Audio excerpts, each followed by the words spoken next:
Hi and welcome back. And about 3 weeks ago, I launched my video on the SecretLabs Magnus Pro Excel. And pretty much following that, I had a few people ask me to do a follow-up video. One was after a week, which I thought was probably too soon because I went on my holidays, and a few from after a month's time. Now, we're about 3 weeks in for me, maybe just a little bit more, of me owning this desk. So I thought this is probably the nice capture time for me to kind of do a bit of a follow-up video. I also released at the time, a short while ago, the video on my gigabit monitor, and somebody's asked to have a look at how that's set up on my desk as well. So I thought, what a better time to actually come back and do a bit of a follow-up. So yeah, let's have a look. Hi and welcome back. And yes, this is the desk. Apologies about the light in here at the moment. The natural light coming from the window isn't the best, and as you can see, it is coronation weekend as well. So yeah, long live the king and all that jazz. But anyway, the Magnus Pro Excel.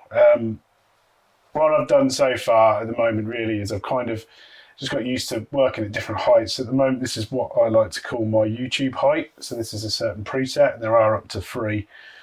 I'll just double check I'm on the right one. I'm pretty sure I am. Yes, I am.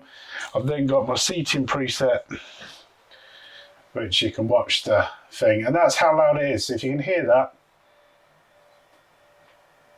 that's as loud as it gets. So that's my seating preset. I had to jiggle around with it because I did find at one point I nearly crushed my PC.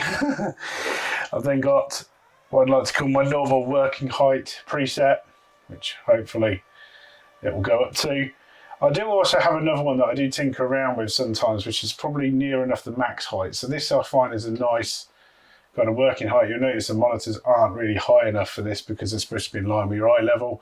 What I do is I just lift the monitors up when I do it because I've kind of made sure that although they've got no play going left or right necessarily, they can go up and down fairly easily.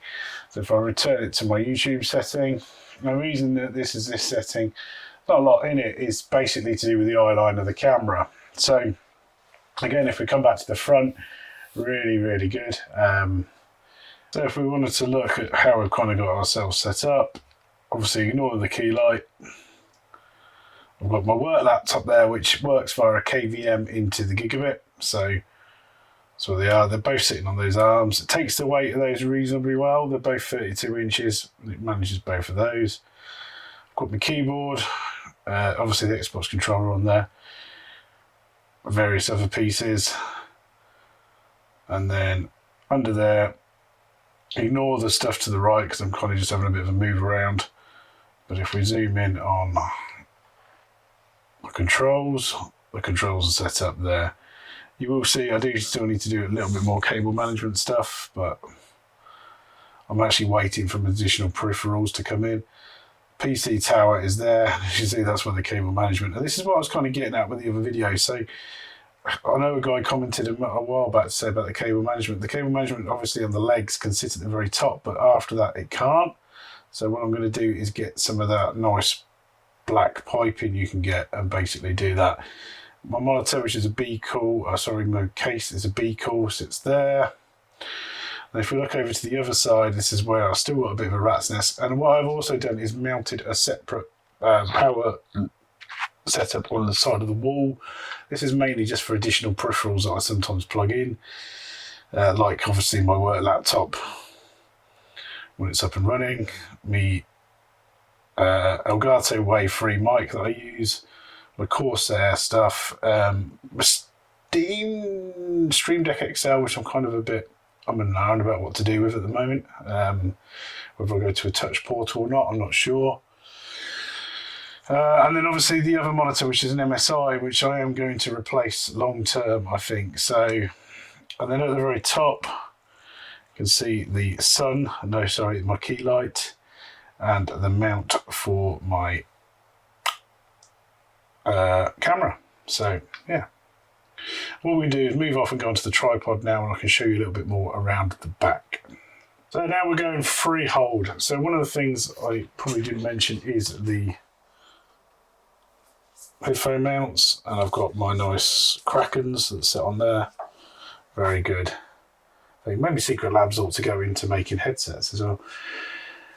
These come in really, really handy. I would say they're quite expensive, but they are really good and useful. I will be buying some more. As you can see, I've still got some cables to rerun. That's just for my headset.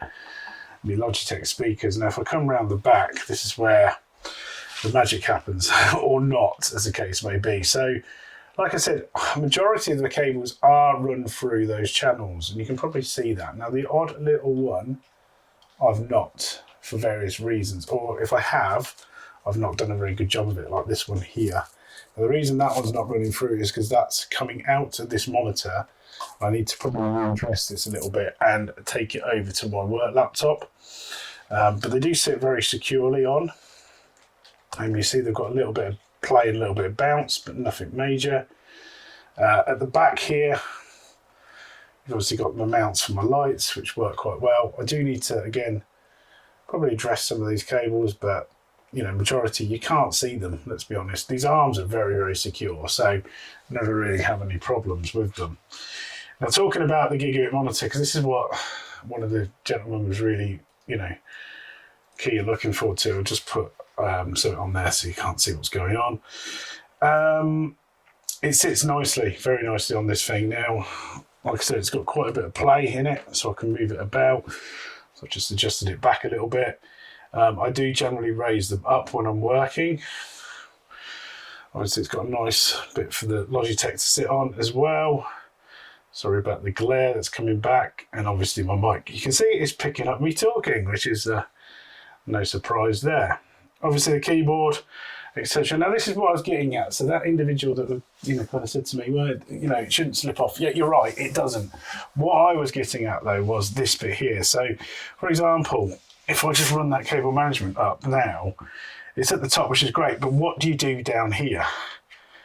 This is what I was getting at. So after this point where it breaks off, you can't mount that bracket there because obviously these legs will go inside each other, they'll go up and down. So what I was probably hinting at, what I think SecretLabs should probably look at doing is maybe having a plate that will do the full length and is also retractable. So maybe something built into the leg itself that can also concertina, or not concertina, but you know, kind of pull into itself to do it. Now, I don't know how you'd engineer that. It'd be very difficult, I imagine. But there's got to be a way. There's got to be a way that they could potentially do that. So just something to bear in mind, I think. As you can see, yes, very much a rat's nest behind here. Looking at the rest up here, obviously it's quite easy to cable manage. You can kind of see it under the desk. It's nice and clean. It's not like school yet, nobody stuck any chewing gum on it. So now, if you think I am a total fanboy of SecretLabs, you would be totally right, because there's my Omega chair as well to go with it. Now, I will, well, I've got the opportunity. So this is about 2019, I think, and this happens with them. Now, I've looked to find the replacements. They don't seem to sell the replacements, or they do, but they're never in stock for this model, which is really annoying. I don't have the magnetic bit, and look what's happened to my cushion. So, yeah, I think this is the early model. Now, this cushion itself, the actual Omega, that's perfectly fine. So the lumbar support, not a problem. And the chair itself is still working perfectly fine. Albeit just it's little things like that that kind of really irritate me about it. I have used one of the side cable management arms just to run this in, just because I thought it'd look better than having loads of those little red ones, and because there's quite a long cable run there, why not use the opportunity to do so. Similar with that, I've just got a little, just holding it there for now. I will probably have a bit of a play around at some point and address it. But yeah, there we go. I will say I generally keep it at that height most of the time. So to get a view, sorry about the key light blinding you all. But that's kind of the height I generally keep it at, and I need to just do a little bit more with my office before I'm happy with it. So there we are. That's my catch-up, follow-up video to my Magnus Pro XL desk build. Now, thank you for all those who've kind of gave me some really useful comments, or actually use a video to help build it. I'm really pleased that it was quite useful. Like I said, the instructions are online, but sometimes they're not easy to come by. So I thought it'd be a good opportunity to kind of put that video together just to help anybody out who wants to build it very quickly. Now, to give you my kind of follow-up views on the desk, I am still very much in love with the thing, to the point of it's probably the best desk I've ever owned. Now, that's not saying a lot because, the two desks I've ever previously bought have been either ones from a local hardware store or ones from IKEA, which is a gaming desk which my son now owns. However, I've also built my own in the past where I've used, kind of kitchen worktops, readdressed those, and then made custom desk sizes to fit my needs. What obviously I was looking for this time round, though, was the ability to have a lift stand desk, and I will be honest, 90% of the time, I do find myself standing a lot more than I do sitting. Now, it really depends on what I'm doing, but reality is a lot of the times I'll just come here quickly and I want to do something very quick. It's easier for me to actually do it while I'm in this position than it is when I'm sitting down. Now, if I decided to do a bit of gaming, the reality would be I'd probably be then sat in the seating position more. So overall, though, if you're torn on whether to buy one of these, my God, just go out and do it. You won't regret it. I do need to buy some more peripherals for it, and I certainly will do in the coming days. If you like what you're seeing, hit the like and subscribe, and I'll see you next time.